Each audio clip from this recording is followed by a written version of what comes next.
verificar por acá. Igual se ve, ya encontré dónde.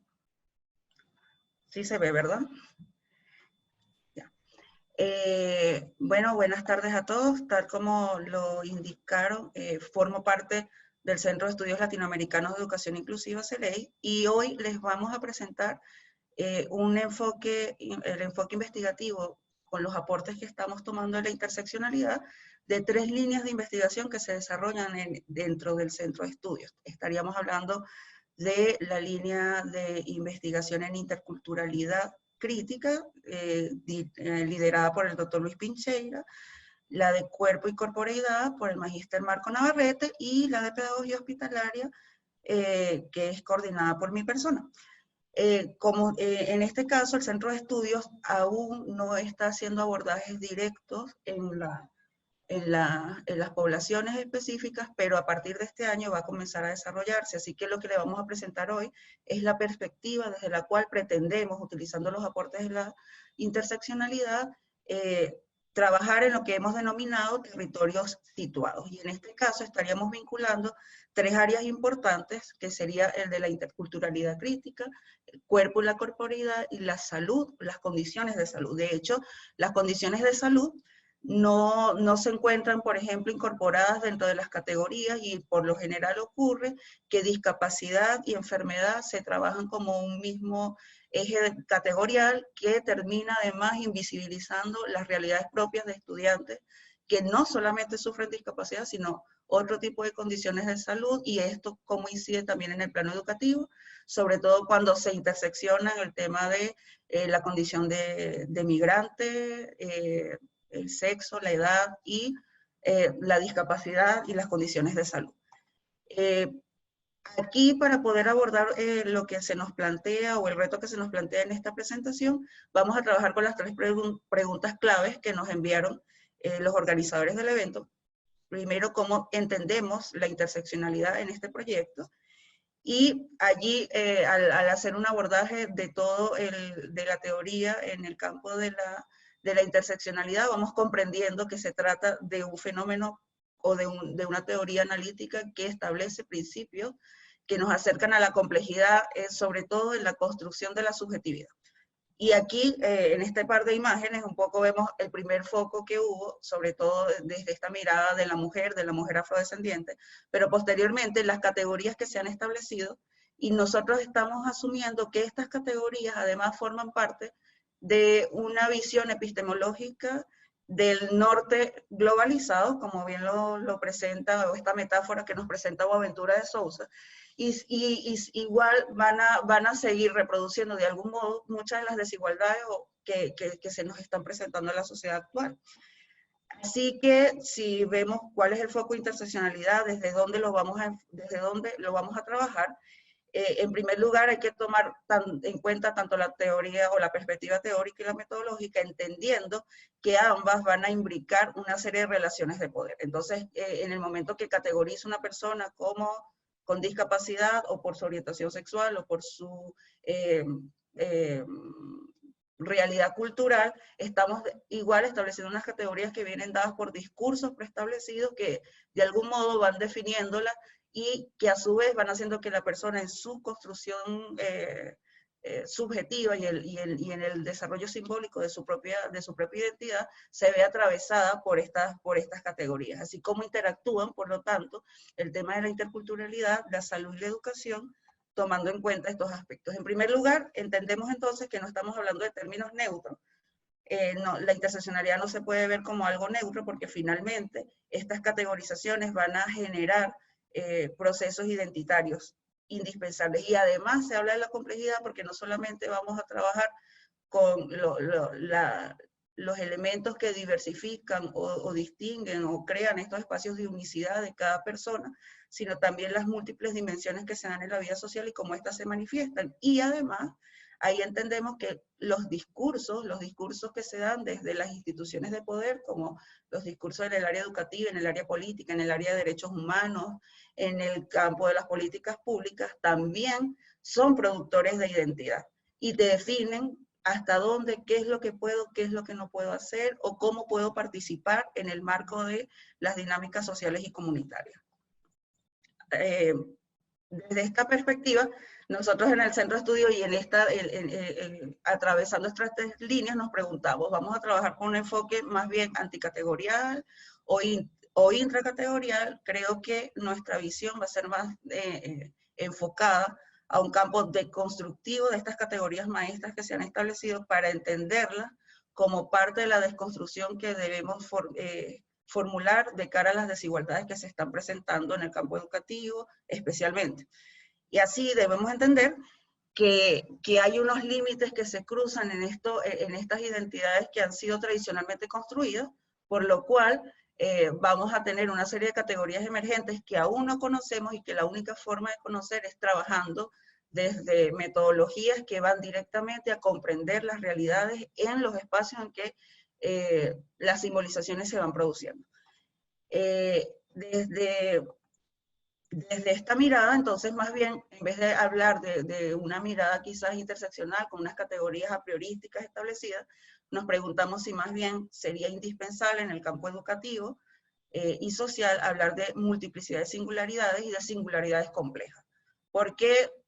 la discapacidad no se va a vivir de la misma forma en un niño que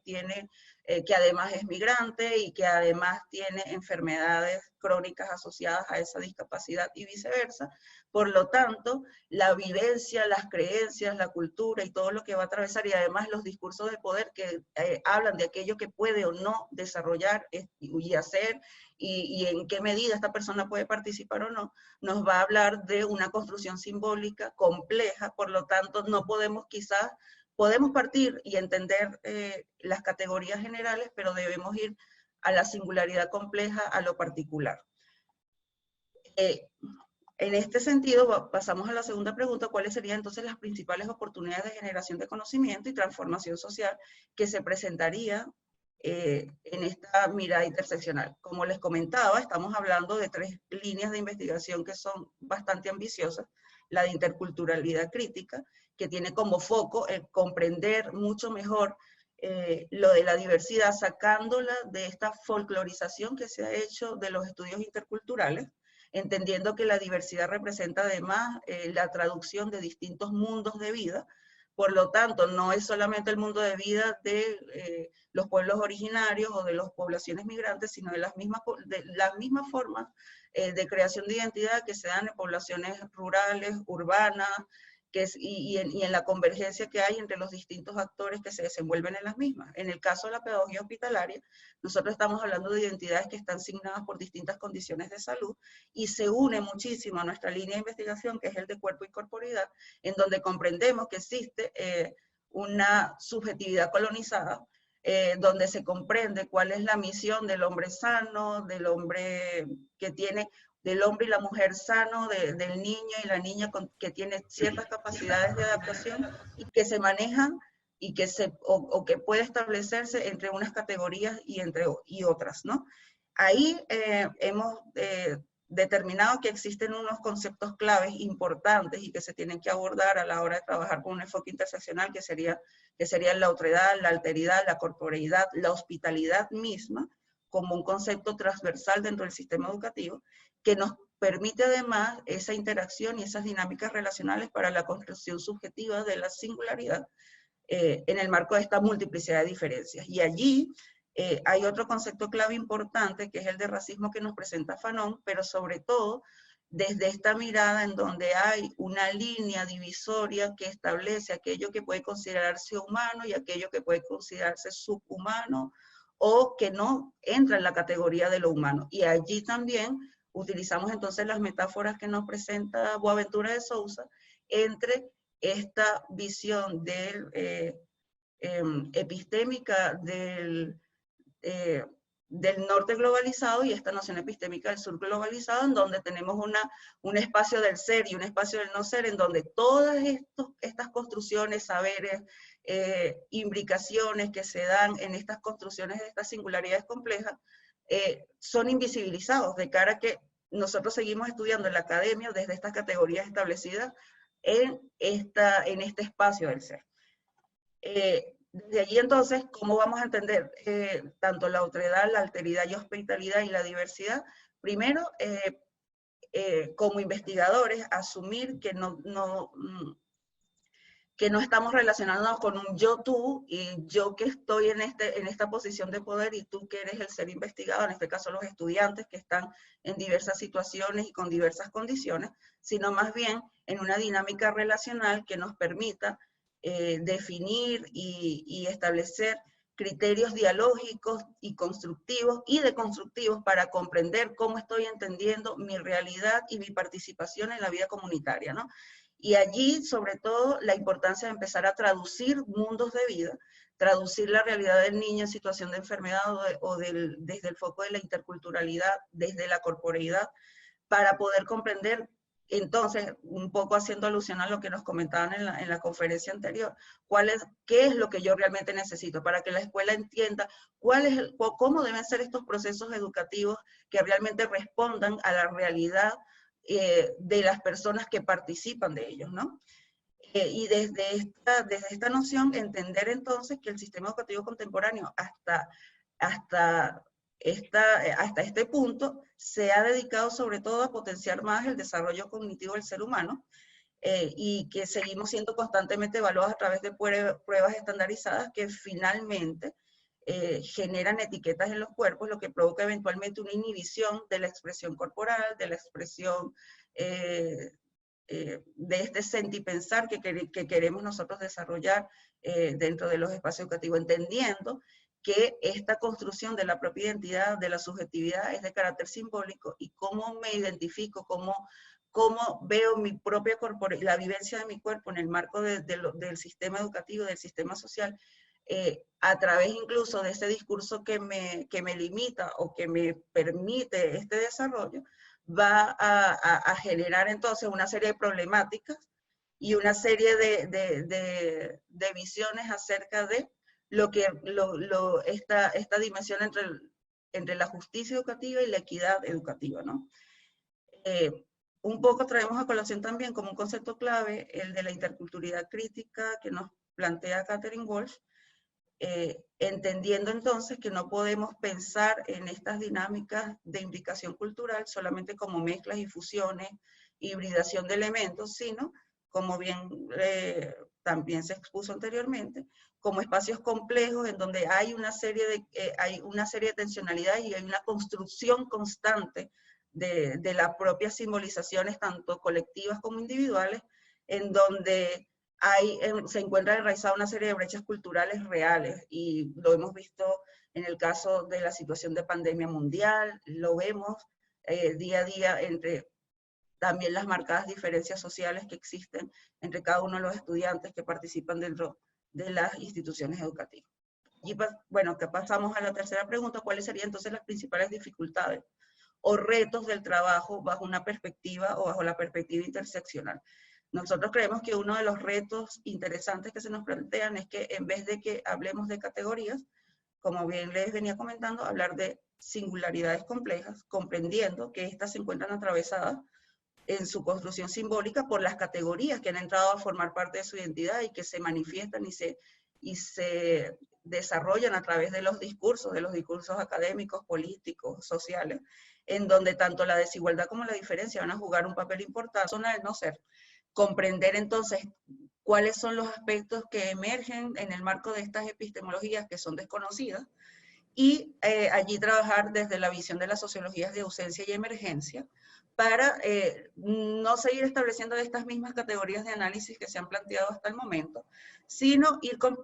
comprendiendo las distintas formas de producción de sentido, tanto subjetivas como intersubjetivas, en este sentipensar, y lograr esta transdecodificación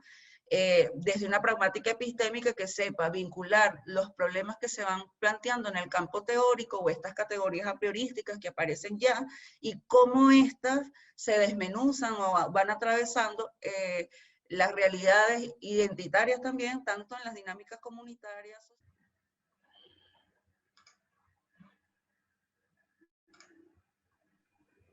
Como les comentaba, entonces, nuestra intención es trabajar desde la dinámica de los territorios situados, para comprender dentro de estos espacios, y no tanto llevarlos a la academia, sino que la academia se traslade justamente a estos lugares y trabaje desde allí, cuál sería este conjunto de emergencias a través de esta interrelación entre discursos, hechos, poderes, que al final van a potenciar los sistemas mundos de estos espacios y valorar los saberes que allí emergen, ¿no? Y ello va a implicar, y nos está implicando al centro de estudios, la aplicación de nuevos enfoques y métodos interdisciplinarios, lo que nosotros denominamos caracterizar muy bien lo que sería la pragmática epistémica desde la cual vamos a partir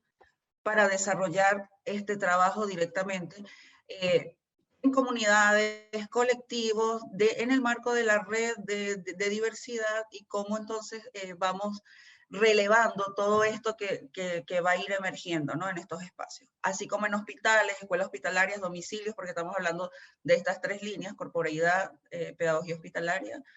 interculturalidad. Nuestra intención entonces sería un poco, partiendo de la teoría de la antropología del territorio, reconocer cuál sería este entrecruzamiento que hay entre tiempo y espacio a partir de estas memorias imaginarios territoriales, y a partir de allí empezar a definir cuáles son los tipos de relaciones que queremos establecer con el territorio para empezar a destrabar estos espacios que hasta los momentos han sido invisibilizados. Nos damos cuenta que igual a nivel estadístico existe una cantidad importante de investigaciones que revelan cuáles son los problemas, pero que hasta ahora no han podido resolver esos problemas o van en un paso muy lento en la solucionática, ¿no? Desde esta perspectiva, pues la idea a nivel como más práctico sería entender entonces estos espacios que se habitan, estos imaginarios territoriales, estas prácticas cotidianas que al final van a llevar a las simbolizaciones subjetivas de la propia subjetividad. Y allí, tal como por ejemplo en la ponencia anterior, es importante trabajar metodologías que nos contribuyan a destrabar y a reconocer estos espacios. Comportamiento de discurso, análisis discursivo, fenomenología, hermenéutica, etnografía, ellos como estrategias de acercamiento a estos comportamientos, discursos, a esto que se hace en el cotidiano, pero en especial, y es importante relevar, que partimos de la idea de que ya existe una subjetividad colonizada a través de los distintos discursos de poder, y el primer acercamiento busca comprender cómo se ha ido construyendo, cómo se construyen o se ha ido construyendo cada una de las subjetividades a partir de estos discursos, entender qué es eso que nos está atravesando y cómo entonces transformamos, trascendemos y generamos estos espacios que sean más complejos e inclusivos y que no se sigan comprendiendo desde la lógica del adaptacionismo, de la normalización, de la homogenización, de la estandarización de personas, de comportamientos, de logros académicos, también por decirlo de algún modo. Así que entre estos retos que presentamos o que consideramos en la investigación desde la mirada interseccional, consideramos entonces importante tomar en cuenta cuáles son estas categorías que siguen colonizando la subjetividad, partiendo de aportes como los de la filósofa latinoamericana Rauber, superar las miradas folclorizadas que existen en cuanto a la interculturalidad, partiendo de estas posturas críticas o de interculturalidad crítica como la que nos presenta Walsh. Entender entonces que las categorías terminan generando estos ejes de diferenciación, y hay que entonces entender cómo estamos comprendiendo estas categorías, si desde una epistemología occidentalizada o del norte globalizado, o desde una epistemología más del sur, y desde allí empezar a construir lo que denomina el doctor Aldo Campos, que próximamente va a exponer, estas singularidades complejas o este universo, esta multiplicidad de diferencias, que sería un enfoque ontológico que busca superar estas relaciones dicotómicas o categoriales entre lo normal, lo anormal, el ser, el no ser, para pasar a formas relacionales de comprensión, ¿no? Y como reflexión final, entendemos entonces que todos estos marcadores sociales que se han venido definiendo desde la teoría interdisciplinaria van a actuar de una forma dinámica, fluida, a partir de los contextos históricos particulares, y que hay que tomar en cuenta todos estos niveles de articulación, porque todos ellos van a generar unos ejes de diferenciación, pero no necesariamente como lo imaginamos los investigadores. y ahí hay como que quizás trabajar desde estos aspectos fenomenológicos, deslastrarse de muchos de los discursos preestablecidos que al final también siguen reproduciendo la desigualdad, para pasar a comprender realmente cómo se da y cómo podemos transformar en los territorios situados todas estas realidades de injusticia, de inequidad, de comprender, por ejemplo, cómo un niño en situación de enfermedad sigue siendo un sujeto activo, más allá de las discapacidades asociadas, pero para ello necesitamos entonces comprender, por ejemplo, cómo ha sido